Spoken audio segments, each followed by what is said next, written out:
강희대 선생님하고 처음 만난 것은 1987년 6월 항쟁 직후에 부천에도 부천 국민운동본부 부천 국본이라고 그랬죠.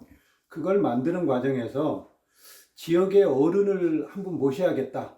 그렇게 찾고 하는 과정에서 이제 강희대 선생님을 만나게 되었죠. 그때 이제 저는 정책실장으로 부천 국본에 참여하게 되었는데, 그때 직후에 다 아시다시피 1987년 바로 대통령 직선제가 있게 되는데 야권이 분열을 하죠.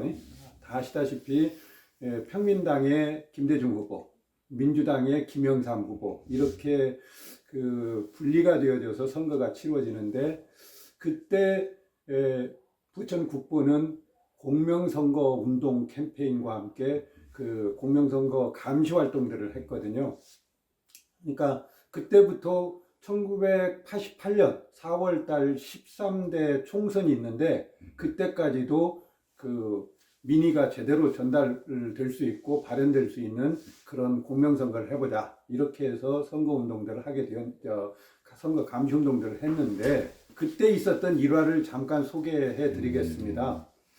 그 13대 그 총선에서 야권이 민주당하고 평민당 두 후보가 나와서 경쟁을 하다 보니까, 지금도 부천이 야도이듯이 그때도 야권표를 가지고 두 사람이 치열하게 싸우는 선거전을 벌이고 있었고, 그 와중에 공명선거를 한다라고 하는데, 그 당시 사회적 분위기가 어떤 거냐면, 김대중 씨 같은 경우에는 평민당을 창당하면서 제야에서부터 엄청나게 인력을 수급받습니다.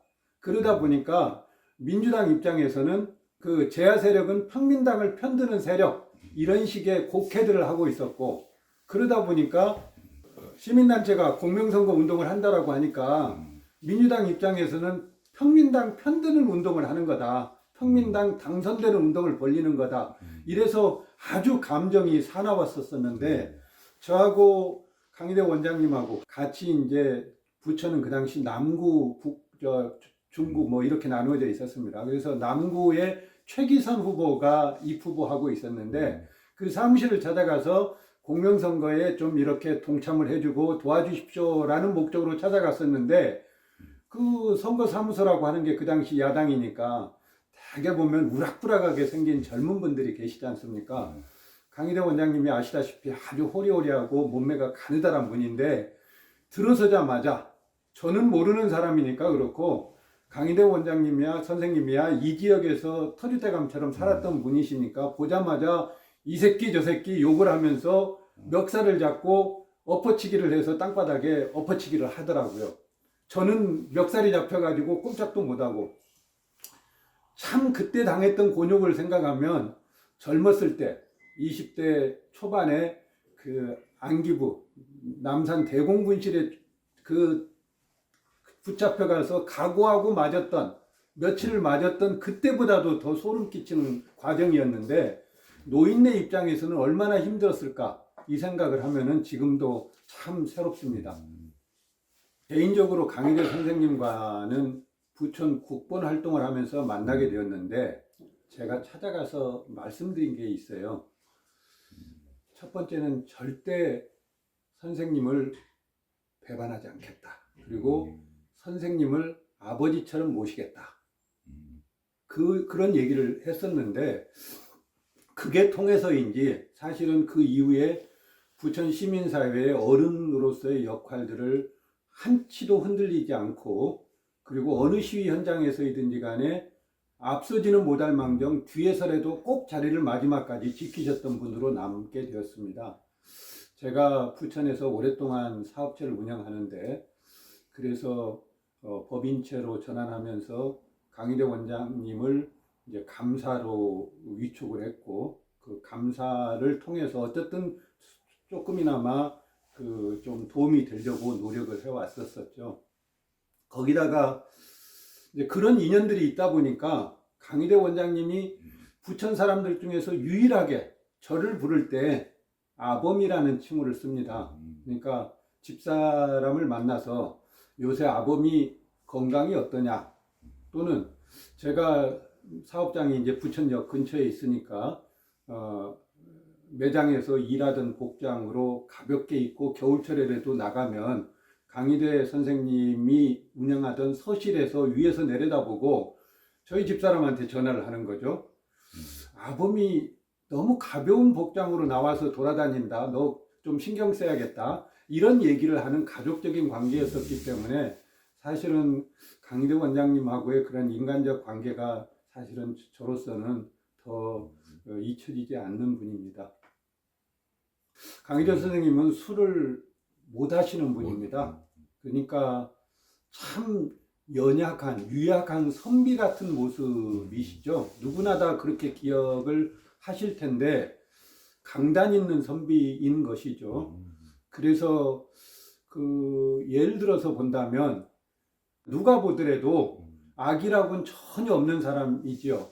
우리가 흔히 시민단체 활동을 하거나 지역사회에서 활동을 하면 원칙이라는 게 있기 때문에 외골수로 좀 빠질 수 있는 경향들이 있거나 삶의 태도에 있어서 전투적인 모습을 보일 때가 있습니다. 자기 생각하고 좀 다를 때에는 내 생각을 침범하는 거야 하면서 전투적으로 방어하거나 아니면은 설득하려고 막 달려드는 이런 모습들을 보이는데 강희대 선생님은 그런 모습이 아니었거든요. 그게 참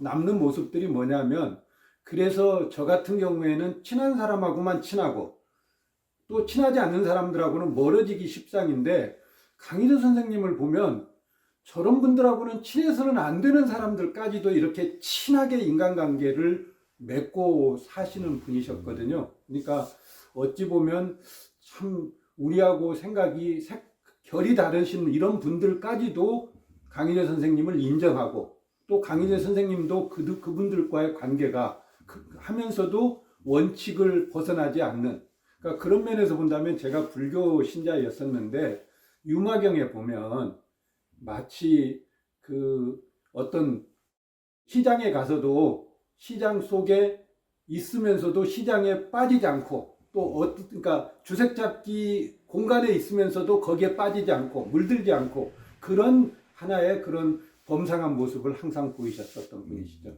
우리가 사실은 90년대 이후에 시민사회가 세분화되고 각계약진하고 그리고 과거와 같은 노선이나 입장 가지고가 아닌 다양한 이런 감정적인 골들 가지고도 멀어지는 과정들을 거쳤거든요. 그것을 가장 아파했을 분 같아요. 다른 분하고 다르게. 그러니까 우리가 한 갈래에서부터 한 목소리를 냈었던 8, 90년대를 살았던 분이라고 한다면 강희대 원장님은 정말 우리가 부천 시민사회가 갈라져 있는 모습을 보면서 그러면 안 되네 라는 얘기를 항상 입에 달고 살면서 모두에게 등을 갖다가 두들려 줄 뿐, 모두에게 차이를 서로 나누지 않고 함께 이렇게 모두를 아우를 수 있는 분. 아까도 말씀드렸듯이 사실은 저 반대편에 있는 사람들까지도 고개를 끄덕끄덕 하셨던 분이었기 때문에 그런 역할을 하고 계시지 않을까 생각합니다. 강희대 선생님의 그런 지난 활동의 모습, 이런 것들은 쉽게 잊혀지지 않는 것은 바람직하다라고 보지만 시민상과 같은 이런 형태로 기억되는 것은 어느 시기에 있어서는 좀 끝내야만 하지 않을까. 그리고 시민상의 형태이든 다른 형태로 새롭게 기억되어야만 한다면 오늘날의 필요에 의해서 새롭게 한번 재창조될 필요는 있을 수 있다. 그래서 시민상의 형태가 아닌 그 당시에 있어서는 부천에서 사실은 음지에서 남이 모르는 그런 공간에서 열심히 일하는 사람들에 대해서 동료의식을 가지고 또 같은 배를 탄 사람으로서 박수 쳐주고 격려해주는 이런 상이 필요했지만 지금에 있어서는 그런 상이 꼭 필요한지 또 그런 역할이 다른 것으로 필요하다면 다른 것으로 탈바꿈되든지 새롭게 창조될 필요가 있는 것이고 이게 너무 오래 강의대라는 이름을 가지고 오래 경과된다면 도리어 그 뜻이 본인 그 강의대 선생님에게도 누가 될 수 있는 것이 생길 수 있다라는 생각이 들어서 저는 좀 조심스러운 의견을 갖습니다.